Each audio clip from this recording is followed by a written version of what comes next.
All right, the new update came out today, and that means there's an awful lot of work for me to do on updating the website. And so I'm not going to actually record any new footage today. It also doesn't help that the matchmaking on day one is always pretty dodgy, and it'll take a while for the ghost teams to disappear and for people to actually learn what they're supposed to do with the new stuff. So for now, I'm just going to continue with some of the random runs. I've got a few saved up. And I am looking forward to the new version where I can actually play with sound on again. It's been so long with no sound at this point. But here I get I go for the iguana start where I gave it the peach for some reason, even though I only have one iguana. I think I probably was fed up at this point of keeping Pillbug, and I was just trying to use a different unit. You can get some quite interesting rounds with iguana, but in general, a lot of the people that you're facing in customs are not playing summon teams. Or at least every time I take Iguana, they're not. And here we get one of those rare instances where two units attack each other like 4 times. But I was also desperately trying to get some Stoat Cell gameplay going. I recently was checking my stats, and Stoat is my #1 tier 2 unit in custom packs, which was kind of surprising given how little time it's been out compared to everything else. But I guess I've tried so many different runs with it that it's climbed the rankings very, very quickly.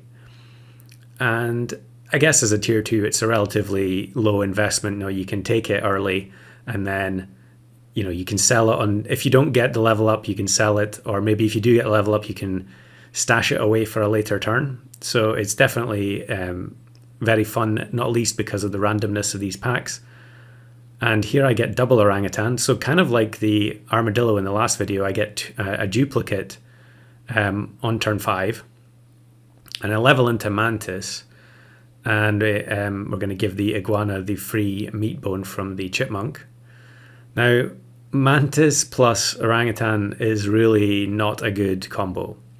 Because as soon as the Mantis has been buffed, you're going to start buffing, usually you're going to start buffing whatever the Mantis is going to kill for the next turn.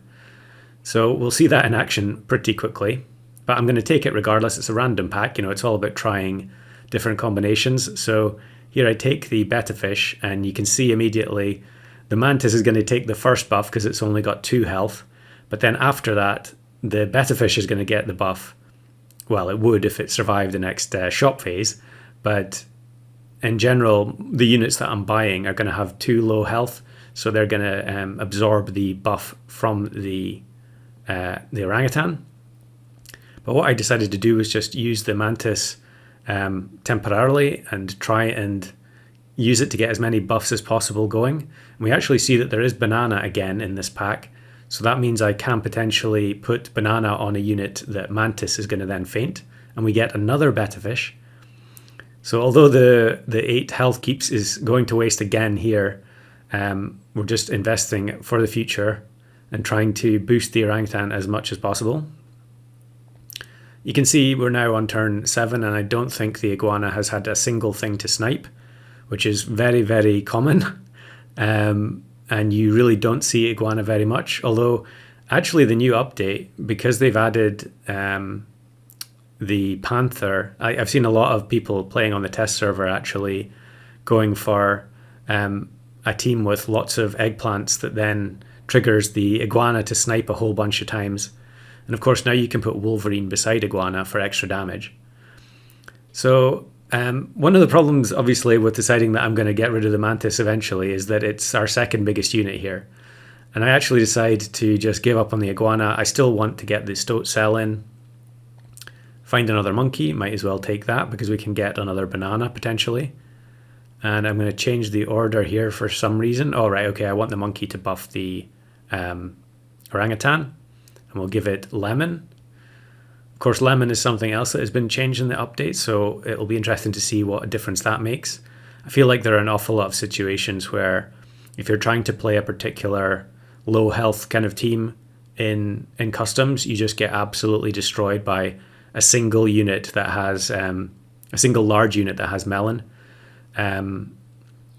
So in some senses that's a good thing, but I don't know if the new version is going to be better or not. Now here I actually go for pilling the Mantis with the banana, because I have to get rid of it sooner or later, and the longer I hold on to it, the more I'm dependent on it. And here I decide to take ostrich just as a bit of a change, because I don't normally take it. And we end up with 2. I don't know why I kept the swordfish frozen here, but we end up with 3 units frozen in the shop, so the ostrich is going to give itself plus 3/3, which is reasonable. And we get matched with the sort of generic ultra toxic level 3 Tamarin team.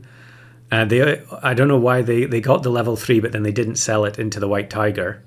I guess they were probably looking for the usual stuff, like this. Octopus level 2 from the Stoat cell. However, it is a 1/1. I guess the orangutan is going to give it stats pretty quickly. Health at least pretty quickly. But we also get T-Rex. So we get an incredible scaling setup now to try and give this octopus the jump start it needs to actually be effective. And then we immediately get matched with a summon team. After all those turns with Iguana and not seeing one, we actually get matched with one straight away. And we're going to win as a result. Now Octopus, of course, has changed. I think I mentioned that in the last video. So this version no longer exists, which is, I think, a good thing all round, because it's become a crutch for a lot of players and you just see it so frequently.